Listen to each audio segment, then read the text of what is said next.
Good morning my dear student, teachers and parents. I am always praying for your healthy and happy life. और आपकी दुआओं का असर है कि मैं आपसे बात कर पा रहा हूँ, नहीं तो कई हेल्थ के इश्यूज़ रहते हैं। मेरे प्यारे बच्चों, आप दुआ करते रहना। जब तक भी मेरे आखिरी सांस हैं, मेरी कमिटमेंट है कि मैं आपके साथ जितना हो सकता है आपके साथ शेयर करता रहूँगा, गाइड करता रहूँगा। आपको मैं ये बच्चे जो हैं, जितने भी आप पॉइंट्स भेजते हो व्हाट्सएप पे, कोई कहता है अभी देखा नहीं है, ऐसा मैं सारे पॉइंट्स देख लेता हूँ और फिर उसके हिसाब से जब भी टाइम मिलता है एक छोटा सा वीडियो बना के डाल देता हूँ। और ये भी जो है बच्चों का ही बनाया हुआ सिस्टम है। कोविड में उन्होंने शुरू कराया था, बीच में मैंने बंद कर दिया था। अब जैसे कोई इमरजेंसी वाला समय आता है तो फिर बच्चे कहते हैं सर ऐसा कर दो, तो वो मैं करता हूँ, आपको बताता हूँ। और ये किसी फाइनेंशियल कंसिडरेशन या कोई ऐसा होता है ना पैसे या करना, वो चैनल ऐसा कुछ नहीं है। ये मेरे अपने बच्चों के लिए मेरा प्यार है और बच्चे मुझे प्यार करते हैं। और अब तो बच्चों से ज़्यादा ये पेरेंट्स में पॉपुलर है चैनल, और वो मुझे कहते रहते हैं इस पर भी डाल दो, इसमें समझाओ, अच्छा लगता है। तो मेरे प्यारे बच्चों, ये पहले याद रखना, जो बच्चों बड़े अभी भी पूछ रहे हैं, भाई देखो, नेशनल ओपन यूनिवर्सिटी से किसी ने 12th पास की है तो नहीं अप्लाई करेगा। डिप्लोमा सर्टिफिकेट या पीजी कोर्स के लिए इसमें नहीं है अप्लाई करने का। ये सिर्फ अंडर ग्रेजुएट कोर्सेज के लिए है, prime minister special scholarship scheme.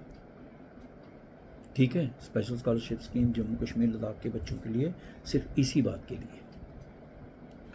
तो ये बच्चे जो हैं, याद रखना, एडमिशन का किसी एजेंट के थ्रू या कोई और आपको ऐसे कर दे, अच्छे भी लोग होंगे, लेकिन कई बार बहुत सारे बच्चों को ऐसे हुआ है कि यहाँ पे उनको फिर प्रॉब्लम होगी बाद में, फिर वहाँ से स्कॉलरशिप की प्रॉब्लम भी होगी। तो जो भी एडमिशन लोगे तो याद रखना, आप मैनेजमेंट कोटा में अगर आपको सीट मिलती है उसका स्कॉलरशिप नहीं मिलेगा। अगर कोई कहेगा मैनेजमेंट कोटा में दाखिल करा देंगे, या कोई आपको ऐसे इंस्टीट्यूशन में जो रिकॉग्नाइज ना, ऑथराइज ना हो, उनके पास कोर्स ना अप्रूव ना हो, तो ये सारी चीज़ें अच्छी तरह छानबीन करके चलना, ये मैं आपको बता रहा हूँ।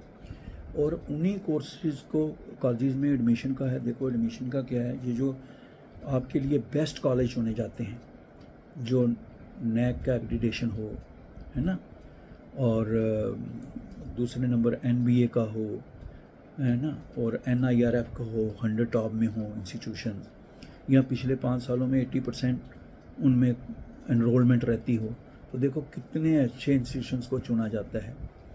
तो मगर इनके अलावा अगर सपोज़ करो आप कहीं और एडमिशन ले लेते हो जो AICTE के ना तो आपको साइट पे दिखाई दे रहे हैं अभी चॉइस फिलिंग करते हुए, और जहाँ फिर जो नेशनल इम्पोर्टेंस के नहीं हैं, या ऑन माई ओन में आप लेते हैं, जैसे MBBS वगैरह करते हैं, तो उनमें अगर आप कोई और ले लेता है ऐसे, तो उसको भी बाद में स्कॉलरशिप का प्रॉब्लम रहती है।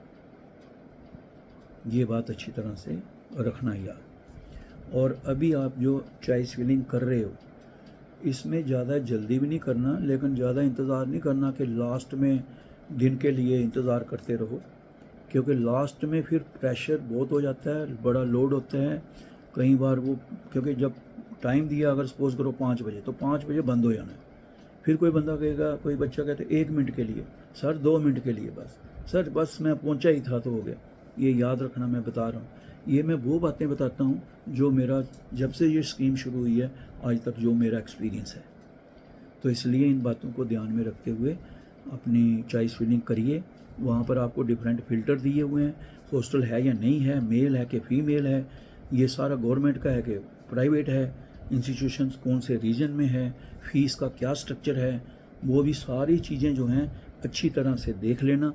और अगर कोई ऐसा पॉइंट आपको, कई बच्चे अभी कह रहे चॉइस फिलिंग में, सर मेरा फ्रेंड है और मेरे सब एक जैसा है, हम एक ही साथ पढ़ते थे, उसको 200 कॉलेज नज़र आ रहा है, मुझे 100 नज़र आ रहा है।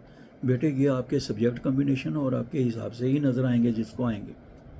अगर कोई BA करना चाहता है बच्चा, वो कहे मुझे MBBS वाले कॉलेज, वैसे भी आपको मेडिकल के कॉलेज नज़र नहीं आएंगे, BDS का MBBS करनी है वहाँ नज़र नहीं आएंगे कॉलेज।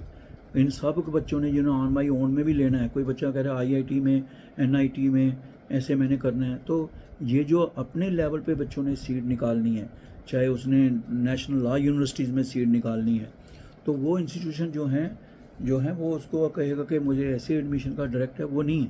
वो आपको अपने लेवल पे देखो, सारे बच्चों को चाहे ऑन माई ओन या डायरेक्ट थ्रू काउंसलिंग जाना है, सबको रजिस्ट्रेशन करानी है, डॉक्यूमेंट वेरिफिकेशन कराने हैं, और जिन्होंने डॉक्यूमेंट वेरिफिकेशन करा लिए और उनका चॉइस फिलिंग का ओपन हो गया, उन बच्चों को याद रखना जिन्होंने ऑन माई ओन में एडमिशन लेनी, जैसे दिल्ली यूनिवर्सिटी में बच्चे खुद भी एडमिशन ले लेते हैं, उनको सबको चॉइस फिलिंग जो है उन्होंने उसमें नहीं करनी है ना, वो उस थ्रू से जाएंगे, वो उन्होंने अपने लेवल पे निकलना है।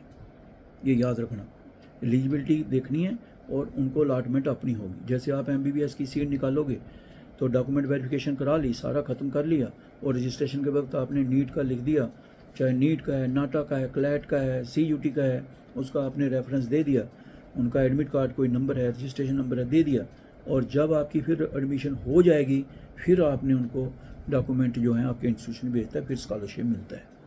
हाँ, ये है कि जो मेडिकल के स्टूडेंट हैं जिन्होंने लेनी है सीट MBBS BDS का, ये मैं बता दूं कि आप जैसे अपने लेवल पे एडमिशन लेते जाते हैं, बाद में सपोज़ करो बहुत ज़्यादा बच्चे हो गए और इसके मैक्सिमम सीट्स हैं 100, तो फिर 100 के जो टॉप देखे जाते हैं 100, वो देखे जाते हैं जो टॉप के जिनके स्कोर ज़्यादा हों 12th वाले देखे जाते हैं। ठीक है, इन बातों का अच्छी तरह से ध्यान रखना। फिर भी आपको कोई प्रॉब्लम है तो 9419144030 पर आप व्हाट्सएप पे करना, लेकिन फिर ये मत कहना प्रेशर जितना मेरे से होगा वो मैं कर देता हूँ। मैं रात को भी दिन को भी सब बच्चों को कहता हूँ जो पूछना पूछ लो, लेकिन मेरी जब हिम्मत होती है तो मैं कोशिश करता हूँ। तो इसलिए ये बात रखना, और सबके लिए जो है पॉइंट मैं देखता हूँ वहाँ से एक एक को जवाब देना मुश्किल होता है। फिर मैं Ajit Angral AJEET PM++ motivation, ये मैं इसलिए खुल के बताता हूँ, बच्चे कहते हैं लिंक है, तो मैंने कहा ये देख लेना, ये एक मेरा अपनी तरफ से जो है Ajit Angral PM++ motivation YouTube channel subscribe कर लेना। ये बच्चों का ही बनाया हुआ है कि चलो सर आप हमारी हेल्प करें। ये तब जब कोविड आया था तब दिन रात बच्चों को ऐसे ही करके मैंने समझाया था। जिस हाल में भी रहेंगे और जैसा भी समय होगा, और आपकी दुआओं से अगर ठीक रहा सेहत, तो बच्चे कोई भी हालात ऐसे आ जाएं और आप अगर दुआ करें हिम्मत मिले तो मैं 24 घंटे आपके इसी तरह से नज़र आता हूँ। वैसे भी 24/7 मैंने बच्चों का ऐसे किया, और ऐसे कर कर के कभी हेल्थ भी चली जाती, कोई मसला नहीं, देखेंगे ऊपर वाला दुआ ज़रूर सोचेगा। तो मेरी तरफ से आपको बहुत सारी दुआएं हैं, और उनको पेरेंट्स को भी मेरी बहुत सारी दुआ उनके लिए जो इतनी कॉल करते हैं और अच्छे शब्द बोलते हैं। उससे जब आप अच्छा बोलते हो या आपको लाइक करते हैं कि ये ठीक है बनाते हैं जो ऐसे, तो क्या होता है मैं भी थोड़ा सा इंस्पायर हो जाता हूँ, मोटिवेट हो जाता हूँ। बाकी आपकी कैरियर जो है वो मेरे लिए बड़ा इम्पोर्टेंट है। ऑल द बेस्ट, सब ध्यान से करना, कोई गलती मत करना। Thank you very much.